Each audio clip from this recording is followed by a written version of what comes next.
Finalmente il giorno tanto atteso da noi ferraristi è stato annunciato. La Ferrari del 2024 verrà presentata il 13 febbraio. L'ha confermato il team principal Vasseur durante il pranzo di Natale del Cavallino, dove ha appunto ufficializzato che la macchina verrà svelata al pubblico il 13 febbraio e come sigla del progetto si chiama Ferrari 676. Poi vedremo se verrà chiamata ufficialmente SF24 oppure avrà un altro nome. Vasseur ha anche aggiunto che poi ci sarà il canonico Filming Day, che però nel 2024 sarà di 200 km e non i 100 soliti. Insomma, vedremo questa nuova Ferrari il giorno prima di San Valentino, ma il team principal della Rossa ha anche fatto altre dichiarazioni su come sarà effettivamente questa macchina. E nel video di oggi andremo a commentarle insieme e vi dirò anche la mia opinione su queste dichiarazioni forti di Vasseur. E diciamoci la verità, quando sentiamo dichiarazioni che gonfiano l'effettivo valore della monoposto siamo un po' scettici, soprattutto se le sentiamo durante la pausa invernale, come è successo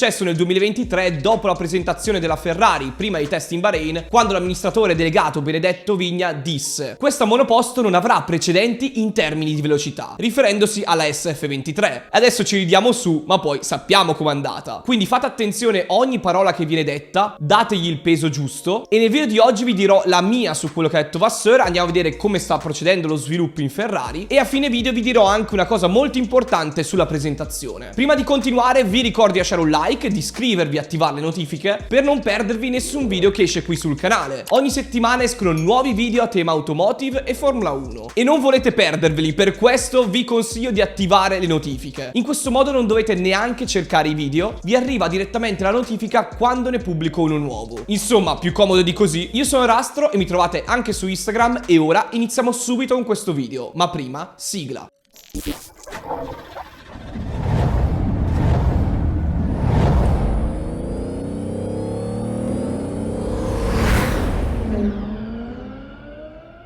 Vasseur ha spiegato come mai Ferrari ha scelto il 13 febbraio come data della presentazione, perché ci ricordiamo nel 2023 Ferrari ha scelto il 14, ma andare come data della presentazione sempre più vicini ai test in Bahrain non conviene, c'è sempre meno tempo a disposizione, quindi la scuderia per l'anno prossimo ha preferito anticipare di un giorno, prima di tutto perché c'erano anche altri team che presentavano la macchina il 14, sappiamo come la Rossa vuole essere la protagonista del giorno, in quel caso non si sarebbe verificato. In più in Ferrari vogliono avere più tempo dal giorno presentazione fino allo shakedown per preparare la macchina, in modo da avere tutto a posto, al contrario di quello che è successo nel 2023, quando durante lo shakedown c'è stato un piccolo intoppo che non ha permesso di condurlo fino alla fine. In più, quando Vasseur ha detto che Ferrari ha scelto il 13 febbraio come data della presentazione, qualche giornalista spagnolo ha detto che è un giorno sfortunato. Sì, perché in Spagna il giorno martedì 13 porta sfortuna. Vasseur ha subito smentito, ha detto comunque in Francia è il venerdì 13 che porta sfortuna, così anche in Italia, ma sinceramente queste cose non contano niente. Questo è quello che ha detto il team principal francese. Sinceramente sono contento che hanno aumentato i chilometri a disposizione durante lo shakedown e quindi siamo passati da 100 a 200 km totali, perché in questo modo si ha più tempo per capire meglio la macchina. Poi certo ci saranno i test a disposizione che serviranno proprio a quello, però avremo modo di vedere più giri di questa Ferrari 676 e quindi potremo già vedere come si comporterà, valutando principalmente la facilità di guida, che è uno dei punti più importanti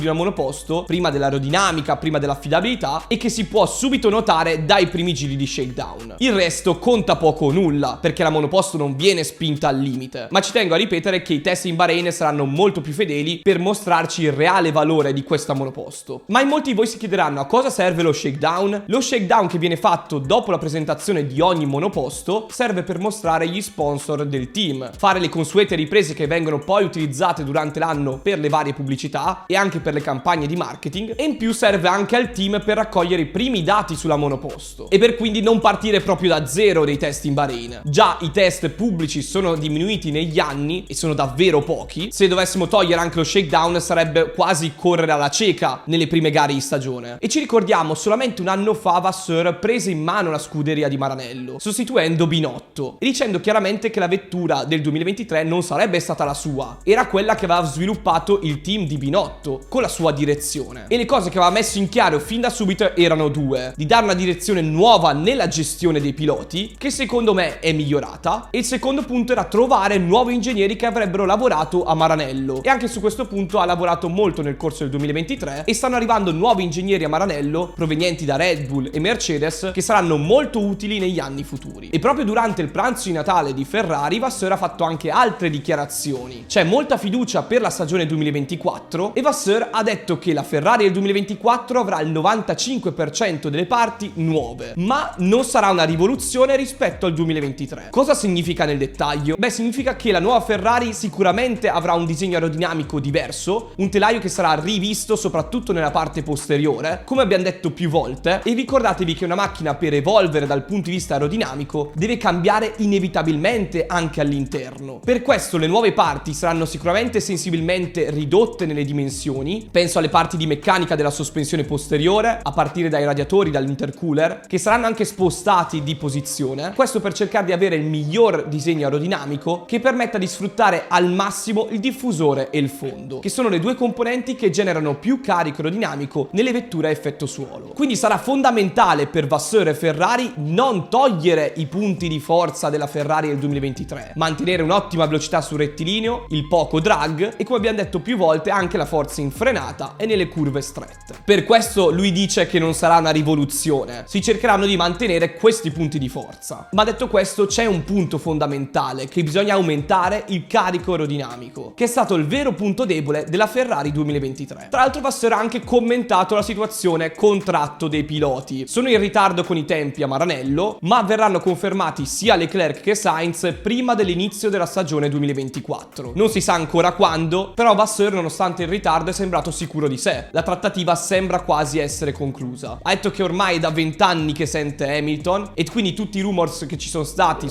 inutili, perché hanno sottolineato qualcosa che già esisteva da tempo, ma non ci sarà un approdo del 7 volte campione del mondo in Ferrari. Mentre su Verstappen Vasseur ha detto: mai dire mai, potremmo vederlo in futuro in Ferrari, non è un'opzione da escludere, però attualmente non è nei progetti della rossa. Riprendendo un po' anche lo stile di Marchionne, durante il pranzo di Natale di Ferrari i giornalisti spagnoli hanno insistito sul rinnovo di Sainz, facendo diverse domande a Vasseur, che ha dichiarato che ora come ora sembra che Sainz rinnoverà con un biennale, rispetto a quanto si era detto finora che Sainz avrebbe rinnovato per un anno, mentre il rinnovo per Leclerc dovrebbe essere di 3 anni, quindi fare un contratto triennale, per diventare il punto di forza e il riferimento di Ferrari. Tra l'altro Vasseur ha anche ribadito che si continua ad avere due piloti alla pari, quindi non avremo un primo pilota che è Leclerc e un secondo pilota che è Sainz, ma come abbiamo visto per esempio a Singapore si continuerà a trattare entrambi i piloti alla pari, con dei privilegi solamente nel caso la classifica confermi ciò. Se ci sono tanti punti di distacco tra un pilota e l'altro, allora si potrà intervenire. Leclerc e Sainz hanno praticamente garantito gli stessi punti nel 2023, quindi Vasseur vuole continuare a seguire questa direzione, e ora come ora che non ci si gioca al mondiale ci può anche stare. Però lo scenario potrebbe cambiare nel caso uno dei due piloti si ritrovi in lotta per il mondiale. Ha anche aggiunto che si è impegnato per cercare di rinnovare i piloti entro la fine di quest'anno, ma non sarà possibile, quindi la firma arriverà entro l'inizio del 2024. Questo è l'obiettivo, così ha dichiarato Vasseur. Però ci tengo a dire anche alcune parole su Alberto Antonini, che purtroppo giovedì sera ci ha lasciato, e quindi ci tengo a esprimere la mia vicinanza nei confronti dei familiari, ma soprattutto a ricordarlo perché è stato un ottimo giornalista. Ormai lo seguivo da più di 10 anni e mi accompagnava nei suoi racconti della Formula 1 ed è uno di quei giornalisti che mi ha avvicinato a questo sport. È stato anche portavoce della scuderia, facendo un ottimo lavoro, per questo sono qui a ricordarlo. Purtroppo non ho mai avuto l'onore di conoscerlo, ma è sempre stato un motivo di ispirazione. Ma ditemi anche voi se conoscevate Alberto Antonini, come l'avete conosciuto, ma soprattutto come lo consideravate come persona e come giornalista. Anche Vasseur ha fatto un momento di raccoglimento insieme a tutti i presenti per ricordare Alberto Antonini, che è stato per anni a capo della comunicazione in Ferrari. È stato molto commovente quel momento. Detto questo, la cosa che ho apprezzato di più di queste dichiarazioni di Vasseur è sicuramente il fatto che sia molto pragmatico, molto concreto, non idealizza troppo la situazione e dice i fatti come stanno. Infatti non si è voluto sbilanciare in bene o in male sullo sviluppo della Ferrari, dando un giudizio soggettivo, ma ha detto testuali parole: non prometto nulla per Natale, vedremo se potremo fare un regalo di Pasqua, facendo sottintendere che magari potrà sbilanciarsi una volta che sarà iniziata la nuova stagione, ma ora è troppo presto. Ha detto anche che in Bahrain vedremo dove saremo, quindi vedremo a che punto sarà la Ferrari in quel momento. Quando c'è un dominio in Formula 1, il team che sta dominando, in questo caso Red Bull, ha più tempo a disposizione per sviluppare la macchina dell'anno dopo, perché come abbiamo detto più volte Red Bull ha iniziato da dopo agosto a sviluppare, senza portare aggiornamenti significativi nella parte finale di stagione, permettendo quindi agli altri team di avvicinarsi. Ma è anche vero che più andremo avanti con le stagioni, più le macchine raggiungeranno uno stile simile di sviluppo, sia dal punto di vista aerodinamico che dal punto di vista meccanico, che sappiamo che le Empower Unit sono frizzate fino al 2026, e quindi magari vedremo un plateau a lungo andare, ovvero tutti i team che si avvicineranno a vicenda, cercando di raggiungere Red Bull. Questo è lo scenario che si auspica Vasseur e che ha anche commentato durante il pranzo di Natale, però non è neanche detto, perché per esempio abbiamo visto l'era di dominio di Mercedes. Loro continuavano a dominare e l'unica stagione dove c'è stata la lotta fino alla fine è stata quella del 2021, quindi sono passati appena 2, arriveremo al terzo, forse anche troppo presto. Ma qual è stato il momento chiave della stagione 2023 che ha fatto fare la svolta a Ferrari anche per il 2024? Sicuramente il GP d'Olanda, dove Leclerc non si è trovato proprio con la SF23 come stile di guida, lamentandosi di tutto e commettendo diversi errori come quello in qualifica, e da lì in poi Ferrari è cambiata. Dopo diverse gare dove Sainz si è trovato meglio di Leclerc, sono andati dopo sullo stile di guida del Monegasco, e questo sarà anche lo stile di guida della monoposto 2024. Ultima cosa che ci tengo a dire: Alfa Romeo cambierà nome, infatti con l'abbandono del Biscione dalla Formula 1 come partner di Sauber, cambierà nome in Stake Formula 1 Team Kick Sauber. Ultimissima cosa, Vasseur ha commentato la situazione tra la FIA e Toto Wolff, dicendo che è stata una situazione imbarazzante ed evitabile. Infatti Ferrari si è mostrata a supporto di Mercedes e Vasseur ha commentato anche come si è comportata la FIA quest'anno nei confronti della scuderia, dicendo che ci sono state alcune penalità ingiuste, altre invece che non hanno dato a Red Bull, e quindi ci vuole uniformità nel giudizio, anche noi più volte, e quindi la FIA si deve adeguare al comportamento di Liberty Media. È rimasta un po' indietro negli anni tra di alcuni team. Liberty Media comunque dal Covid, la possibile bancarotta di alcuni team, che ha aiutato ed ha migliorato la situazione in Formula 1, ha permesso a questo sport di rinascere in qualche modo, con i suoi pro e con i suoi contro, per carità. Mentre la FIA dall'altra parte non riesce ad arrivare a questo livello, prende decisioni discutibili, il regolamento viene continuamente modificato e non viene rifatto da zero. Insomma, ci sono tante incognite che ha sottolineato Vasseur per dare un messaggio alla FIA per cambiare nei prossimi anni. Detto questo, voglio dire anche io la mia opinione sulla data di presentazione del 13 febbraio di Ferrari. Non vediamo l'ora tutti quanti di vedere la Ferrari presentata, con anche lo shakedown a Fiorano, per vederla proprio in pista. Devo dire che non mi aspettavo un annuncio così immediato. Sono carico, non vedo l'ora. C'è anche da dire che, attenzione, potremmo vedere delle soluzioni provate durante i test e quindi non vederle subito durante lo shakedown, dove i team tendenzialmente cercano di nascondersi per non mostrare soluzioni tecniche agli avversari. Però avremo sicuramente un primo imprinting di come si comporterà la Ferrari 2024 in pista. Già l'anno scorso avevamo visto che la SF23 non era così facile da guidare già dallo shakedown, avevamo visto un forte bottoming causato sicuramente dalle sospensioni non tarate così bene, quindi vedremo una cosa fondamentale: se la Ferrari del 2024 sarà facile da guidare. Questo è un punto fondamentale che i piloti ci diranno sicuramente dopo la guida in pista, dando un loro feedback. Non dobbiamo farci illusioni positive come è successo invece l'anno scorso. Speriamo Ferrari abbia migliorato la monoposto del 2023, non togliendo i punti di forza ma aggiungendo dei punti di forza aggiuntivi come un maggior carico aerodinamico, e da qui fino al 2024 continueremo a parlarne insieme. Ma sono curioso di sapere cosa ne pensate voi di questa data. Siete carichi per la presentazione del 13 febbraio? Ditemi la vostra opinione nei commenti, sono curioso di leggere e rispondere a tutti quanti, e ditemi cosa ne pensate del discorso che ha fatto Vasseur nel pranzo di Natale. Prima di continuare vi ricordo di lasciare un like, di iscrivervi e attivare le notifiche per non perdervi nessun video che esce qui sul canale. Ogni settimana escono nuovi video a tema Formula 1 e Automotive. Qui da Rastro è tutto, ci vediamo a un prossimo video.